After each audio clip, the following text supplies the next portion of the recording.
Hello guys! Ayan, nagluluto si Kumari ng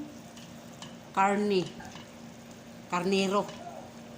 Lagyan ko na lang siya ng mga gulay zucchini, carrots, at patatas. Ito yung patatas puro mga malaki-laki.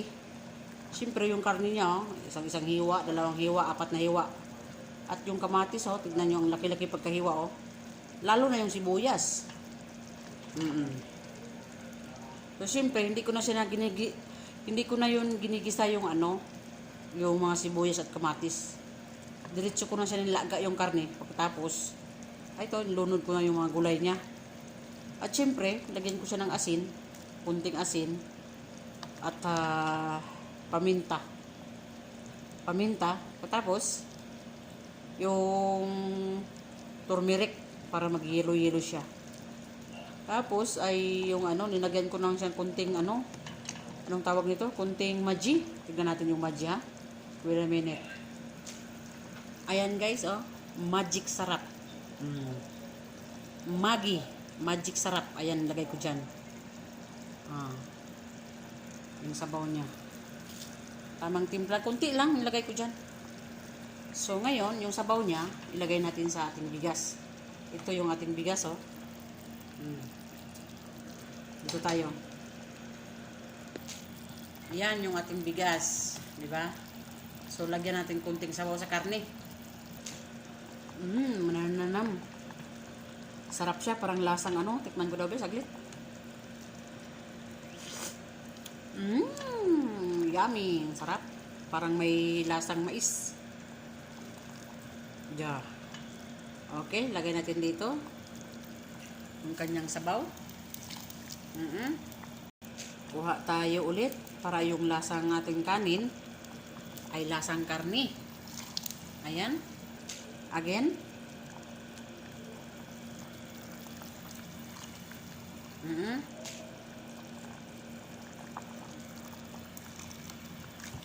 Ayan. So, tama lang muna. Okay. So, hintayin muna natin siya pag maglambot ng ating gulay. Siyempre, yung ating karne, kanina pa to. Medyo lambot-lambot na siya. Ayan. Hintayin na lang natin yung ating gulay. Malambot. Saka na natin haingin at bigyan natin sa ating mga alaga. Okay, alright.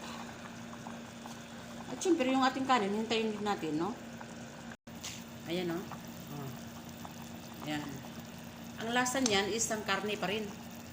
Okay? Ayan. Meron din kaming nagtawag dito, nalimutan ko. Bigas yung ano bang tawag dito Cebuano, di. Valenciano pala, Cebuano. Valenciano, malagkit. Tapos yung partner niya, manok lang. Manok at saka yung yung pasas. Saka yung kanyang pilpil. Very simple lang ba? At least na makatikim ka ng biryani. Biryani. Yung Valenciano. Valenciana. Ayan. Pagluto niyan, siyempre, lutuin mo una yung bigas. Lagyan natin ng lagyan ng dulaw. Ano tawag yan? Turmeric. Tapos yung manok niya, tinitimplahan ng mga ano dyan. Mga buharat, yung powder, para sa kanya. Parang nagawa ka ng mga adobo or humba dyan ng manok. Ayan. Siyempre, lagyan natin yung mga sibuyas, ahos. Tsaka yung ito, tawag niyan, green pepper. Ayan, yung ating very simple lang na Valenciano. Kasi wala tayong green fish at saka yung ibang karne, wala tayong mga atay, mga dyan. Very simple lang. Ang importante makakain. Wala tayong magagawa, di ba? Sige. Ayan, nandito si Kumari. Bye-bye.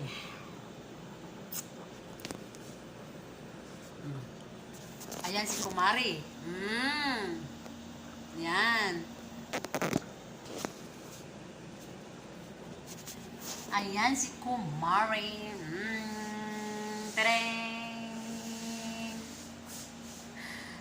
Bye-bye!